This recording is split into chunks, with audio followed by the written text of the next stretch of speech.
Vous vous demandez ce que c'est que la cinématique d'une mini-pelle. Aujourd'hui, je suis avec Hervé de Technique TP et on va vous montrer comment ça fonctionne. Salut Rémi, donc dis-nous. Salut Hervé, j'ai une question à te poser. Toi qui es spécialiste de la technique TP, est-ce que tu peux nous donner l'explication de ce que c'est que la cinématique sur une mini-pelle? Alors la cinématique d'un équipement sur une mini-pelle ou une pelle, c'est de tenir compte des paramètres en bout de balancier. Là on voit le balancier de la pelle, les biellettes horizontales et verticales où sont accrochés le vérin de cavage. Ce vérin donc va faire bouger ces biellettes et il faut respecter absolument l'écartement du bras quand on fabrique un équipement, le diamètre des deux axes qui en général est identique, il y a des exceptions, et ensuite le troisième point très important, c'est entre axes. Ça donne donc la cinématique de la machine. Donc on est d'accord pour dire que chaque cinématique est propre à la marque et au modèle de la mini-pelle. Ah tout à fait, il y a peu de marques qui aient les mêmes cinématiques entre elles, même dans la même marque. Chaque machine et chaque modèle, mais dans certains cas, va avoir son diamètre, son écartement et son entraxe. D'accord, ben écoute, je pense que déjà ça nous donne une définition de ce que c'est une cinématique. Et elle a quel effet la cinématique? Alors, chaque marque, donc ayant cette cinématique, va définir un angle de travail. On va dire que le godet, pour qu'il soit bien fermé et correctement ouvert pour travailler, aura une moyenne d'angle autour de 180 degrés. Ça peut aller jusqu'à 200 degrés certaines marques. C'est l'angle de travail, ouverture, fermeture maximum. On comprend bien que si on écarte ici plus les axes, on va avoir moins d'angle, mais on aura plus de force. Et si on serre plus ces axes, on va avoir plus d'angle et moins de force. Donc il faut trouver le bon compromis entre ces deux éléments. Ces éléments, de toute manière, ils sont fournis par le constructeur, très certainement. Alors évidemment, chaque marque donne des dimensions. On peut jouer sur 1 ou 2 cm au maximum. Il faut bien respecter ce gabarit quand on fabrique un godet ou un accessoire. Donc l'importance de ou bien d'avoir les données constructeurs, ou bien de faire des mesures très précises pour pouvoir adapter son accessoire qui correspond parfaitement à sa machine. Alors, bien sûr, si on venait trop serrer ces axes, quand on va fermer l'équipement ou ouvrir l'équipement, la biellette va venir taper dans le bras. Donc on risque de fissurer le bras à ce niveau-là par la biellette qui va venir taper. Donc il faut absolument respecter ces gabarits. Bon, écoute, merci beaucoup Hervé. Avec ça, je pense qu'on a déjà une belle compréhension de ce que c'est que la fameuse cinématique sur une mini-pelle. Ça, c'est la base pour fabriquer un équipement. Bon, ok, on a vu un raccordement au plus simple d'un équipement sur un bras de mini-pelle. Et maintenant, si je veux monter un système qui me simplifie un petit peu la vie, qu'est-ce qu'il faut que je fasse? Donc, entre ta cinématique d'équipement, ton balancier et ton godet, il va falloir ajouter une pièce intermédiaire qui est une attache rapide ou un système à démontage rapide. Donc, il peut être mécanique ou hydraulique suivant les machines. Okay. Il faut aussi penser que dans la fabrication des accessoires, les deux axes du godet ou de l'accessoire ne sont pas en ligne. Il y a toujours un angle à respecter. Alors, chaque marque a son angle. Comme ici, on a nos angles à respecter. Chaque marque donne une différence de hauteur entre l'axe arrière et l'axe avant, sachant que l'axe arrière est toujours plus bas que l'axe avant. Alors, ça peut être 20, 30, 40 mm suivant les machines. En modifiant aussi ces points d'attache du godet, on peut donner un peu plus d'angle d'ouverture ou de fermeture en fonction du travail. Par exemple, si on met un godet de curage, on va faire ouvrir plus pour faire du curage de fossé. Si on veut charger des blocs dans un camion avec un godet de terrassement, on va fermer un peu plus pour coincer les blocs contre le balancier. Ça peut être modifié par la position des axes ou en jouant un petit peu sur les entraxes. Donc quand on va vouloir adapter donc, ces deux équipements, on a trois solutions. On va avoir un coupleur à axe qui reprend la pelle sur l'équipement sans changer les godets. Donc les godets ici ont des axes, les oreilles sont comme ça, ici il y a le fourreau de balancier, et entre les deux, on va rajouter une pièce qui s'appelle un coupleur. Donc ce coupleur va venir prendre le bras de la pelle tel qu'il est, le godet tel qu'il est. Donc ici, on va rajouter donc une pièce qui va venir prendre ici, j'accentue volontairement l'axe ici, le deuxième axe ici, et venir s'accrocher derrière. Donc là, on va accrocher le coupleur Ça va permettre de reprendre à l'avant l'axe. Donc on voit ici l'équipement coupleur. À l'avant, l'axe du godet va venir s'accrocher dans cette fourche et à l'arrière s'intégrer dans cet espace.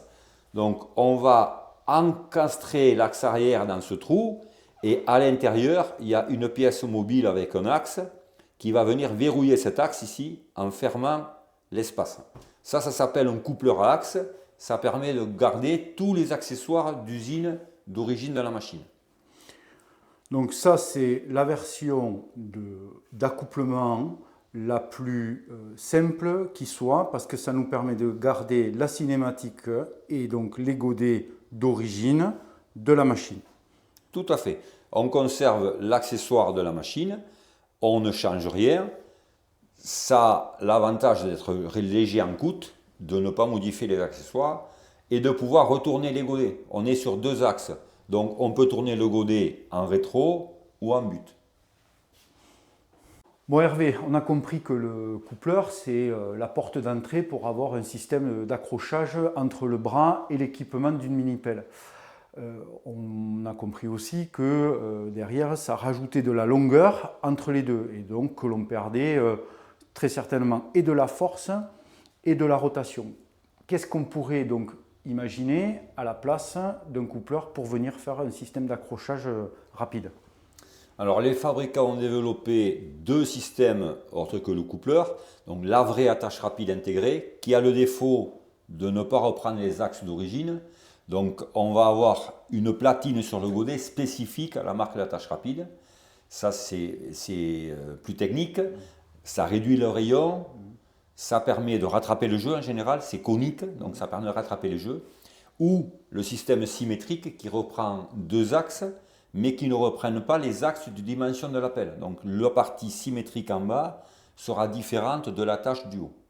L'avantage du système symétrique aujourd'hui, c'est que l'on peut avoir des raccordements hydrauliques, on va vers les raccordements hydrauliques des accessoires sur le porteur sans descendre de la cabine. Ça, c'est l'avenir de l'attache rapide dans 10 ans. Progressivement, ça mettra en place. Donc on va parler d'attache rapide spécifique. Donc si on part sur un godet standard, admettons qu'on mette un coupleur, donc le godet aura 2 axes ici. Ces 2 axes viennent comme ça. Le coupleur, lui, va venir s'accrocher ici, comme ça, et va donc augmenter ce rayon. Au lieu d'avoir un rayon ici standard, on va augmenter ce rayon et on va augmenter l'encombrement. Ça peut aussi avoir le défaut que l'on vienne taper dans le vérin de levage sur la mini-pelle si le coupleur est trop haut. Si on monte un système à attache rapide. Donc on va repartir sur un godet traditionnel avec un tube à l'avant et je vais prendre un exemple courant en France, c'est Morin. Le système va venir s'accrocher ici dessous avec des mains comme ça va venir s'accrocher ici dessous, ça va aller à l'arrière chercher un axe, ce qui fait qu'on va avoir une attache rapide ici avec les axes ici beaucoup plus compacts. On va retrouver quasiment le rayon d'origine du godet sans attache rapide. Donc on va gagner ici dans ce rayon en force d'arrachement, en poids sur l'ensemble et on ne viendra plus taper dans le vérin de godet. On peut monter d'autres systèmes. Alors, un système très connu sur les pays, on va dire Hollande, Allemagne, c'est l'ENOF.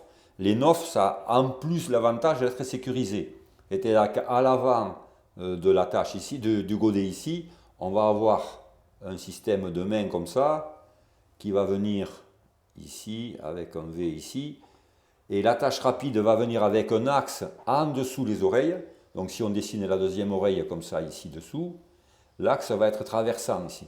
Ce qui fait que quand le godet va être tenu, plutôt que de tenir le godet comme ça, avec un risque de tomber, on va tenir le godet comme ça. Ça fait qu'on ne peut pas perdre le godet dans la machine. Même si le godet est ouvert à fond, le godet ne peut pas tomber.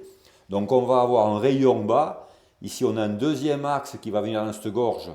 Et à l'arrière, il y a un V avec une traction vers l'avant. Ce qui fait que tout ça c'est en pression et ça maintient l'attache. C'est des attaches beaucoup plus techniques, mais c'est aussi plus cher.